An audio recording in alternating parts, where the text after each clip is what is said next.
نجات ملک کی صاف شفاف الیکشن میں ہے، گمراہی محض گمراہی ہے۔ اس سے بڑی بےہودہ بات کوئی اور نہیں ہو سکتی، لیکن یہ کوئی غور نہیں کرتا کہ بھئی انتخابات میں نجات کیسے ہے۔ ملک کی تباہی کے اسباب یہی سیاستدان ہیں، یہی جماعتیں ہیں، یہی حکومتیں ہیں۔ الیکشن میں منتخب ہو کے کون آئیں گے؟ یہی لوگ آئیں گے۔ تو جو ملک کی تباہی کا باعث ہیں، یہ منتخب ہو کے دوبارہ جب آئیں گے تو نجات کا ذریعہ کیسے بن جائیں گے؟ یہ کیسی بےہودہ بات ہے۔ ملک کی نجات یا تو الہی نظام کی طرف آ جائیں، اللہ کے نظام کی طرف آ جائیں، اور وہ ہے امامت۔ امامت میں نجات ہے۔ شہید سلیمانی اصل سپاہی ہے، وہ اپنے آپ کو کہتے بھی تھے میں سرباز ہوں، سپاہی ہوں، وہ اپنے آپ کو کمانڈر نہیں سمجھتے تھے۔ میں سپاہی ہوں نظام ولایت کا، اور نظام ولایت کا ایک سپاہی اتنا اگر کامیاب عمل کر سکتا ہے تو یہ ماڈل آتا ہی امامت و ولایت سے ہے۔ لیکن پاکستان میں تو ارادہ نہیں ہے کسی کا، خصوصاً شیعہ کا ارادہ نہیں ہے۔ شیعہ نے گویا پاکستان میں شیعوں کے رویوں سے، عوام اور خطیبوں کے اور علماء کے رویے سے میں یہ بات کر رہا ہوں، اور سیاسی علماء سے، کہ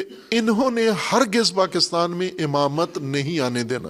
یہ انہوں نے پکا ارادہ کر کے اور اس کے لیے تمام بندوبست کیا ہوا ہے کہ اگر پاکستان میں نظام امامت کا ماحول بنتا ہے تو ممکن ہے اہل سنت مزاحمت نہ کریں، بلکہ وہ اس کے ساتھ تعاون کریں، یا حتیٰ غیر مذہبی طبقہ، سیکولر طبقہ امامت کی راہ میں مزاحمت نہ کریں۔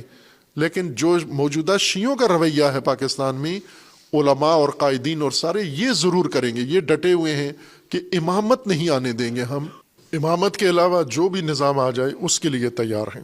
پاکستان کے شیعہ، ضیاء الحق آ جائے یہ اس کے ساتھ ہیں، پرویز مشرف آ جائے ڈکٹیٹر یہ اس کے ساتھ ہیں، کوئی جماعت آ جائے، کوئی حزب آ جائے، کوئی تنظیم آ جائے۔ شیعوں نے پاکستان میں کیا کیا ہے آپ توجہ کریں، ان کے شعور کا پرکھیں۔ کوئٹہ کا یاد ہے جب وہ شہداء تھے، کوئٹہ میں متعدد شہداء تھے، دسیوں شہداء تھے، اور سردیوں کا موسم تھا، اور کوئٹہ کی شدید سردی، برفانی ہوائیں اور مائنس ٹیمپریچر، ان شہیدوں کی مائیں، بہنیں، بیٹیاں وہ جنازے روڈ پہ رکھ کر کتنے دن بیٹھے رہے، اب دن میرے ذہن میں نہیں ہے، کئی دن تک بیٹھے رہے، اور ان کا مطالبہ یہ تھا کہ یہ وزیر اعظم آئے، ہمارے پاس آئے، تسلیت کہے، تعزیت کہے، کوئی امید دلائے ہمیں کہ ان قاتلوں کو پکڑیں گے، یہ قتل عام بند کریں گے تو ہم جنازے دفن کر دیں گے۔ حباب نے دیکھا کہ نہیں گیا وہ، اور اس نے جواب یہ دیا تھا کہ تم لاشوں کے ذریعے مجھے بلیک میل کرنا چاہتے ہو، میں تمہارے بلیک میلنگ میں نہیں آنا چاہتا، نہیں آؤں گا۔ یہ ہمارے شاہ صاحب اسی میں شامل تھے، ان لوگوں میں جو احتجاج کی قیادت کر رہے تھے، کاظمی صاحب یہ اس میں شامل تھے۔ یہ خود ایسا ہی تھا کاظمی صاحب کہ آپ لوگ سردی میں بیٹھے ہوئے تھے، عورتیں بچے بیٹھے ہوئے تھے 4 دن مسلسل، اور پورا پاکستان ان کے ساتھ ہمدردی کر رہا تھا، آنسو بہا رہا تھا، شیعہ سنی سب، مذہبی غیر مذہبی سب، چونکہ ایک انسانی ہمدردی تھی سب کو سوائے وزیر اعظم کے، اور نہیں آیا وہ۔ اور جس جملے سے دل آزاری کی وہ یہ کہ تم مجھے بلیک میل کرنا چاہتے ہو، اور میں بلیک میل ہونا نہیں چاہتا۔ ہم نے اسی وقت کہا تھا کہ نہ کریں، ان شہداء کی تحقیر نہ کریں۔ ایک اوباش آدمی، ایک ایسا جس کے اندر انسانی حس ہی نہیں ہے، اگر وہ آ بھی جاتا تو بھی شہداء کی توہین ہے، اور نہ آ کر اس نے اور زیادہ توہین کی ہے۔ اب شیعہ سارے، یہ شیعہ کے ساتھ اس کا اختصاصی امتیازی رویہ تھا، اور آج شیعہ کل بعض مفاد پرست، بعض اقتدار پرست ملا کدھر لے کے جا رہے ہیں، کس کے پیچھے لے کے جا رہے ہیں؟ یہ شیعہ ووٹ اس کی طرف اس کو مائل کر رہے ہیں۔ یہ وہ حماقت ہے، یہ بے وقوفی ہے، یہ سفاہت ہے کہ آزمودہ لوگ آپ اس کی طرف لوگوں کو لے کر جا رہے ہیں۔ خوب یہ لوگ کیا امامت کے خواہاں ہیں؟ اب ان کا جو کردار سامنے آیا ہے وہ الگ بات ہے۔ صرف شیعوں کے ساتھ جو ان کا رویہ تھا، ایک گروہ کو انہوں نے کچھ فوائد پہنچائے، پیسے دیے، ان کو پوسٹیں دی، کوئی مواقع دیے، ایک گروہ تھا، وہ تو شیعہ قوم نہیں ہے۔ شیعہ کے ساتھ جو ان کا رویہ تھا وہ یہ بتاتا ہے کہ کوئی ان کے دل میں ذرا بھی جگہ ہے تشیع کے لیے۔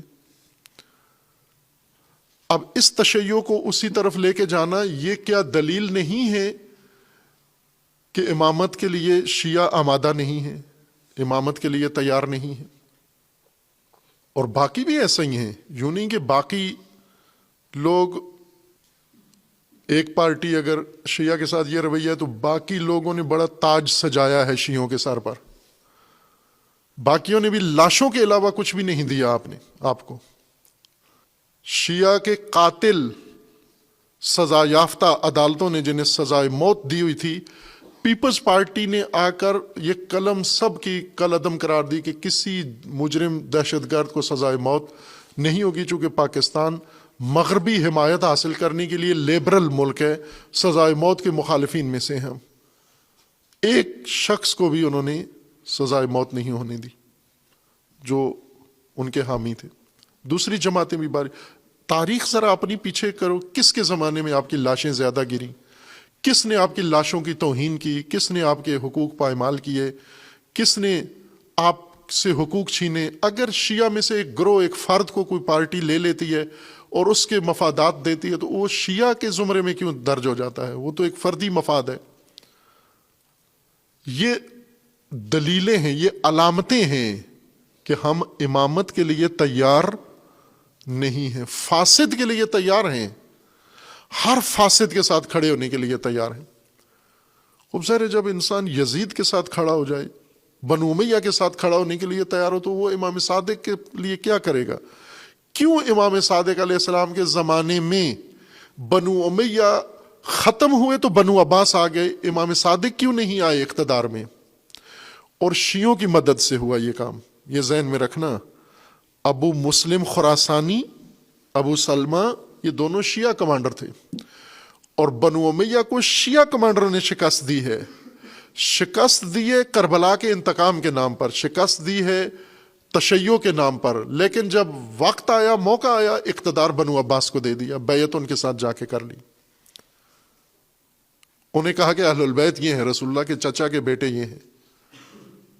اب یہ تاریخ ہے موجود، اگر شعور نہ ہو اپنے مفادات کے لیے انہوں نے یہ کہا۔ آخر میں انہی بنو عباس نے، امام صادق علیہ السلام نے پیش بینی کی ہوئی تھی اس میٹنگ کے اندر، ابو مسلم خراسانی کو کہا تھا کہ تو اسی کے ہاتھوں قتل ہوگا، صفا کے ہاتھوں، ابو منصور صفا کے ہاتھوں قتل ہوگا، اور ایسا ہی ہوا۔ ابو منصور صفا نے اس کو قتل کروا دیا۔ جس نے، وہ محسن جس نے بنو عباس کو اقتدار دلوایا تھا، وہ بنو عباس کی تلوار سے بہت ہی ظالمانہ طریقے سے مارا گیا۔ وہ شخص، انجام ایسا ہی ہوتا ہے۔ تو اصل تو رائے حل پاکستان کا، پوری دنیا کا امامت کے نظام میں، مہدویت کے انتظار میں بیٹھے ہو کہ امام مہدی آ کے نجات دیں گے دنیا کو، جمہوریت کے ذریعے نجات دیں گے، ان سیاسی جماعتوں کے ذریعے نجات دیں گے، الیکشن کرا کے نجات دیں گے۔ امام مہدی کیا کریں گے آ کر؟ امامت، اور آپ کو امامت قبول کرنی ہوگی، امامت ماننی ہوگی۔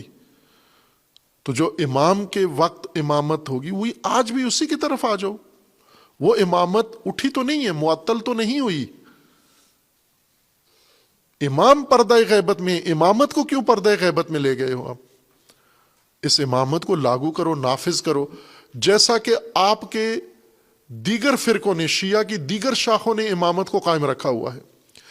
آج حوثی کیوں اتنے مضبوط ہیں امامت کے نظام؟ ان کے ہاں امامت کا نظام جاری ہے، اپنا ایک سلسلہ ہے، ہماری طرح نہیں ہے۔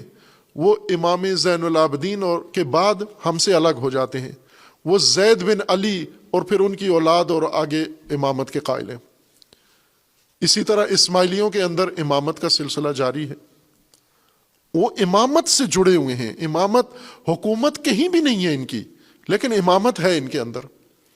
اثناعشری کیوں نہیں کر سکتے امامت سے منسلک ہو کے، نظام بنا کے اس نظام کے سائے میں زندگی گزاریں؟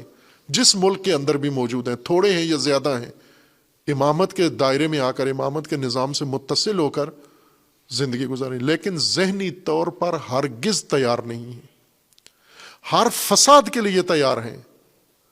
ابھی الیکشن ہوگا، آپس میں اتحاد کریں گے، ووٹ دیں گے، پھر پہلے بھی پتہ ہے کہ یہ اس علاقے کا فاسد ترین، ظالم ترین آدمی ہے، مفادات کی خاطر اسی کے ساتھ مل جائیں گے۔ آپ کا راستہ ہی کچھ اور تھا، اس کے لیے تو تیاری نہیں ہے۔ اب جب امامت کے لیے نہیں تیار ہیں، لیکن دہشت گردی کا شکار تو ہیں آپ، دہشت گردی کا پہلا نوالا آپ ہیں، پہلا لقمہ آپ ہیں، باقی بعد میں ہیں، ریاست بعد میں ہیں، پہلے شیعہ لقمہ بنتا ہے اس کا۔ اس سے بچنے کے لیے کیا کریں ہم؟ اس سے بچنے کے لیے یہ توہم کے الیکشن سے نجات ملے گی ہرگز ناممکن ہے۔ وہی علامہ اقبال کے کلام کے مطابق کہ پاگل کتے کی ناف سے خوشبو مل سکتی ہے، لیکن جمہوریت سے انصاف، حقوق اور عدالت اور دہشت گردی سے نجات نہیں مل سکتی، چونکہ یہ دہشت گرد خود پارلیمنٹ میں آ جاتے ہیں۔ آپ کو پتہ ہے اس وقت کتنے دہشت گردوں کے کاغذات منظور ہو چکے ہیں؟